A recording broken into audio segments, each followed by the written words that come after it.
Where we are right now is the Penguin Cove. There's a cafe here. He's excited to check out the penguins. And the other one's charging himself up. Probably gonna fall asleep. And then, time to get the cappuccinos for myself.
Back at Penguin Cove,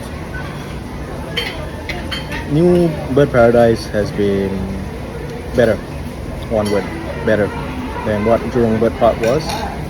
My recommendation is that, kids, they get tired, or you as parents definitely do get tired In between, you'll find that they have made resting areas which is air conditioned, dimmed lights. Honestly, this is one of the best reasons why it feels cozy to be resting there. My wife's point of view is that it's a place where you won't feel like, oh, it's a marathon. I've started, so I have to end non-stop. Even if I rest, it's not gonna feel like a rest. But no, we rested and it was good. Why I'm back at Penguin Cove is when you come here with kids and you want to have a bite, like we had the penguin red bean bun. You know the kids won't let you eat, especially mine. So let them enjoy the penguins or the ambience of this place, and it's air conditioned and it's neat and it feels cozy. So I think an ending back at Penguin's Cove is really nice. This was us, and we loved our entire visit to Bird Paradise, and we'll definitely come again. I'd say an A, but it can be an A plus for this place.